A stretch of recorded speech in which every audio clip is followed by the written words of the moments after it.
the Lord Grande Public Water Works Authority hearing. Back up one, please. Are you the driver? I guess so. Can you back up one? Don't get ahead of me. Okay, today is a public hearing. It's a mandatory hearing on the water rates and wastewater rates. It should have included wastewater rates. This is the second of 2 hearings. We had the first one yesterday at the Vado Elementary School. Today is the second and last hearing of the rate analysis that have been completed for this year. Next. He's going to take a nap between studies. Okay, the purpose of the rate analysis, the first thing is that they are required by statute. The statute that forms the authority requires the board to evaluate the need for a rate assessment or a rate increase on a regular basis. They're also mandated by USDA as part of a federal funded project. So when USDA funds projects, if there are not, if the entity, any entity, not necessarily just the authority, if any entity has the need to increase the revenues to either meet the loan component or the reserves, that'll be one of the requirements, and it is in this case. The rate analysis are normally performed by a third party, in this case, Rural Community Assistance Corporation that I work with, or for. The rates have to be done in a way to determine fiscal capacity, and at the end of it, make recommendations to the board as to what or how it needs to be adjusted or increased if needed. Findings and recommendations are presented to the board for consideration and implementation, and they have been. Next. Okay. This is the statute itself that calls for the rate assessment or a review of the rates. So it's number 2, you can see on the screen, establishing rates and imposing assessment fees and charges, and taking action necessary for the enforcement thereof. So basically, it's something that they have to comply with. Thank you. The rate analysis is basically the need to assess appropriate rates to generate sufficient revenue. A rate structure that is, every utility has the need to have a proper rate structure. And the rate structure needs to be done in a way that it's fair to everybody.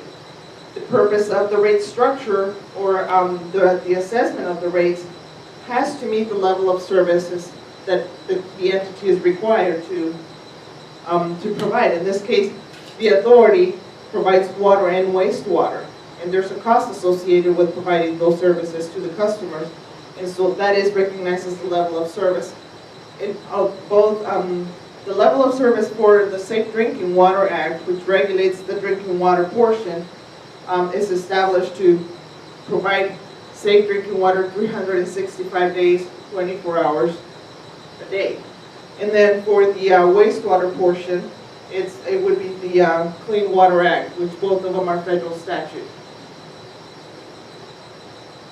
So there's a series of steps that a rate analysis requires. The first one is I have to determine, completing the analysis, I have to determine the cost of the services and compare what are the operating expenses and what are the operating revenues. One has to, their operating revenues has to cover operating expenses. From there we go into what are the reserve requirements. Is the entity able to respond and react to any emergencies? Does it meet the requirements by the funding entities? And those are the kind of requirements, reserves that have to be set aside. Then we need to look at the number of, or the different classes of customers, customer classifications, residential, commercial, industrial, bulk users, and any other kind of customers. The primary customers, or the primary category of customers that is that the authority provides service to is residential, followed by commercial. Then we need to look at the next step number 4 is to evaluate what are the options and what is the best rate structure for the entity based on the customer classification, based on where most of the customers fall, based on the minimum amount of impact to the customer. The next step, step 5, would be the implementation of the rate structure, and part of the implementation for the authority is this public hearings. They're required to have this kind of public hearings. Then, once the rates have been implemented, they have to review them on a periodic basis. Normally once a year, when the budget is completed, they have to determine if the revenues are still meeting the expenses. If they're not, then they have to be adjusted. So, the purpose of the rate structure is that it should generate sufficient and stable revenue to cover operating expenses. There's a cost of getting water to the customer, to the tap. People say water is free. Water is free if you can find a place where you can get it for free, especially in this part of the world. But there is a cost associated with pumping it, storing it, treating it, and delivering it. And that is what those expenses, where those expenses come from. The rate structure has to be equitable, which means that not one classification or customer category should subsidize another. In other words, the commercial classification of the commercial customers should not subsidize the residential or vice versa, or any of them. It needs to be easy to explain and understand. We try to simplify the structure so that the average customer can understand what is being charged for and why. And it needs to be updated periodically. As I said earlier, once a year, it's recommended. Why? If you go longer than that, the impact to the customer, it's more significant. Because normally, everything's going up. Everything goes up. If you wait 3, 4, 5, 6 years, the impact is going to be bigger to the customer. So if it's done on a regular basis, the impact is minimal, and that's the intent. Under the current, the rates that I'm going to present to you now are what the authority has in place right now. And in your case, because you have not fully merged with the authority, these rates don't apply to you. So I'll probably just fly through them, but you'll see, just pay attention to the top line, which is the minimum bill. And I wish I had a laser pointer. But under residential water rates, minimum bill, the cost right now is $10. It doesn't include any water. But then you look at per 1,000 gallon cost, okay? And then there's a commercial. So we have two categories, that residential and commercial. Those are the only two customer categories that the authority provides water to at this point. There are two options that the board, the authority board, considered for presentation during the hearings. When I presented to the board, because this has been an ongoing process for about 6 months now, when I presented to the board, I have to look at the bottom number. What is the bottom number when it comes to the operating revenues versus operating expenses, or the other way around? And what's it going to take to get one to cover the other? This is one of the options. I presented a total of 4 options, and the board voted on 2 of them. This is the first option. So the monthly minimum would be $17, and it would include 0 gallons. I'm sorry, that blown out of the screen has gone outside the, or the projection is going outside the screen. So then the next tier would be from 0 gallons to 5,000 gallons at $275. Third tier, 5,000 gallons, 5,001 to 10,000 gallons, $325, and so on and so forth. On the bottom of the screen, you have the commercial classification, and it would be $32, the recommendation for $32 for 0 gallons, and then from 0 to 20,000, $3, $4, and so on and so forth. Okay. We are going to, if you let me ask you a question about this so we understand what you're saying. What is the difference between what you got up there and what we're paying right now? You are with, You're with Oregon, you're with correct? Oregon. Right. Okay. Okay. Right now, you're paying a minimal fee for water only at $17 plus tax a month. And by paying that $17, you get 2,000 gallons of usage. If you have sewer, there's an additional sewer Right. charge. We're just going to talk about water rates at this point. Right. That's what I wanted to know, is what the difference Right. was. See, in this case, if we put it into context for you, the $17 would still apply, except that with the new proposal, they're not looking at including any water. Your current rates include 2,000 gallons, okay? Your current rate per thousand goes to 250. That's what you have, 250. The first tier is proposing 275, so you'd be looking at 25 cents more on your current rates, okay? You gonna try and fix that projector? All right, fix it, please. If you use the auto image, like, fix that? Well, there's only one way to find out. No, I guess it didn't. It helps a little All bit. right, there you go. I Don't, just, don't mess with it, just leave it alone. Okay, the second option the board recommended or the board was considering for implementation poses the option to charge $15.50 as the monthly minimum, once again for 0 gallons. And then the tier is from 0 to 5,000, and it goes to $3 per thousand, and so on and so forth. So you see the breakdown.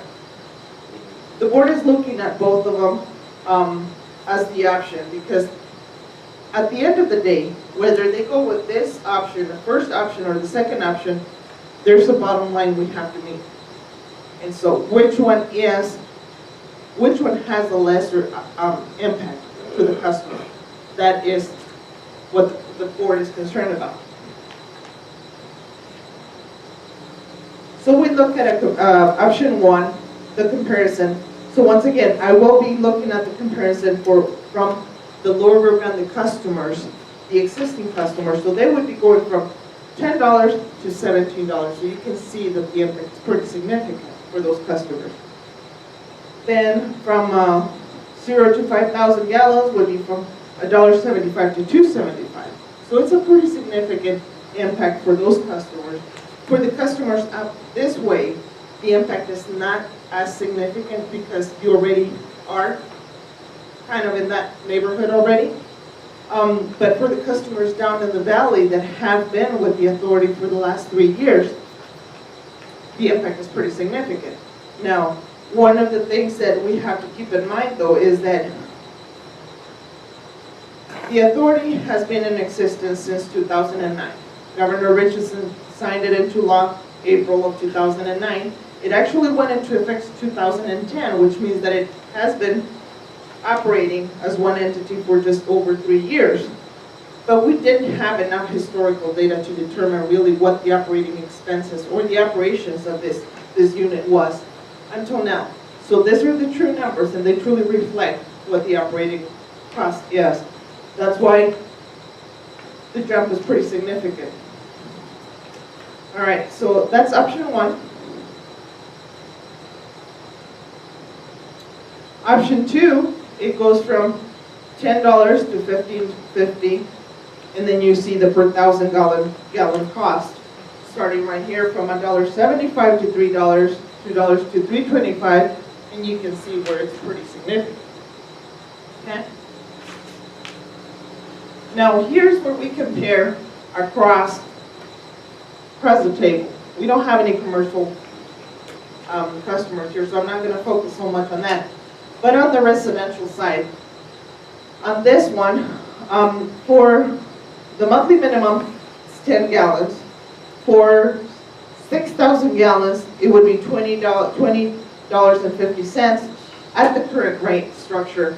For 10,000 gallons, it's $27.50, and for 20,000 gallons, it'd be $57.50. That's the cost right now under the current rate structure. Now, when we look at what the proposed rate structures would do to the rates. On the option 1, it would jump to $17. Option 2, $15.50. So you say, well, that one looks better, but it isn't. And the reason why, and the reason I say that it's not better is because as a state, we have a state average of household consumption of 6,000 gallons. The state will determine how much the average household uses, and it comes out to 6,000 gallons. And that's why we use 6,000 gallons. So if you look at what the average household would use or would pay, would be $34 plus tax. With this, the option 1 structure. Under option 2, it actually is 25 cents more, because it looks like that's a better rate, but it's not, because then it goes on the per thousand gallon cost. Like I said, at the end of the day, we have to recover the operating expenses. We have to recover the revenue to cover the operating expenses. Where does it come from? And that's the question that, it's not easy for the board to swallow. It is not easy for the board to see that the rates are going to have to be increased. But if you look at how the numbers are played, you see where one is actually kind of better than the other. Okay. On the other half, we've got the commercial rates, and I don't know how many commercial connections we have up here, but it would be from 30 to 32 on both of them, and it's $50 for 6,000 gallons. So at this level, all the way across, $50, and it's 55 on that end, and then it's 62 and it's $70 on that end, and it's 92 and it's 120, and that's that one. So that's where we're at.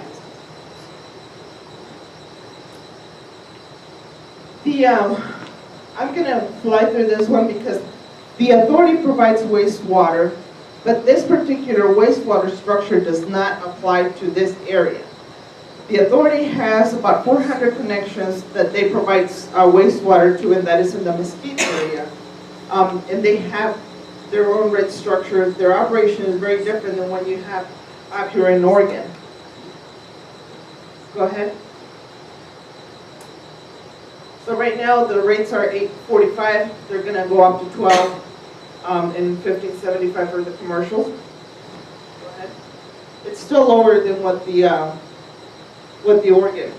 Oregon is paying. It's not the base rate. The flat rate. Oregon has a flat fee of $16. Down there, since the county does the treatment, there's a charge. There's a base of $12 plus a charge per 1,000 gallons. Right. But that's what's going to go into effect with the new rate structure.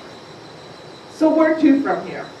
So when this kind of rate studies are completed, because they are mandated by the federal government, part of it anyways, because my time is paid by the federal government, they have to be approved by the federal government.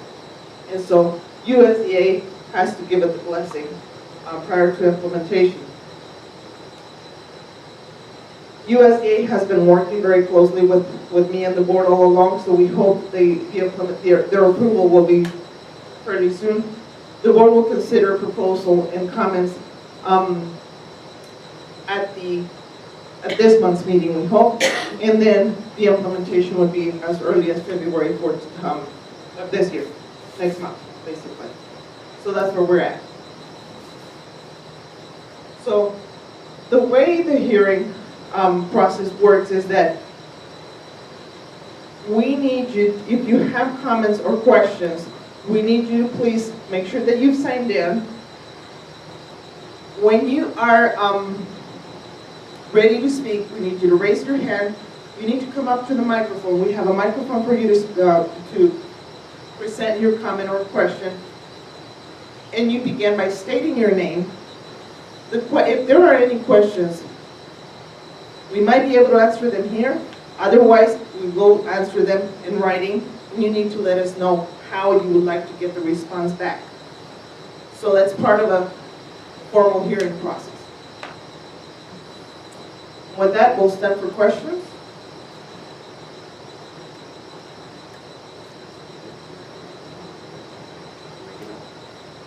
We are.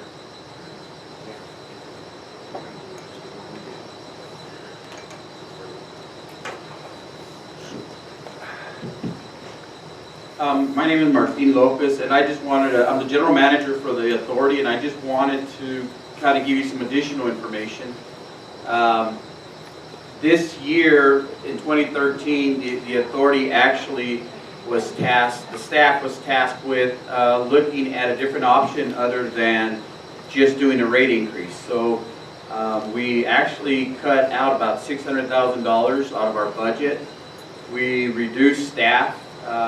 We eliminated 6 positions. We cut back on some of the office hours, restructured some of our operating hours, just to look at the possibility of reducing expenses prior to any kind of rate increase. The other aspect that has happened is this is really just a recommendation from RCAC. Our board of directors will determine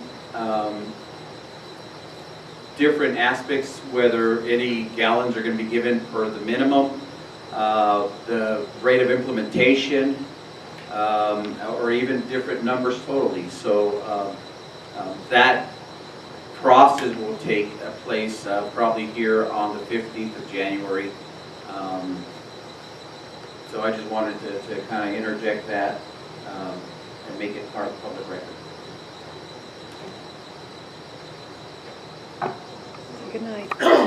And with that, we will conclude the hearing, January 9th at 4 p.m.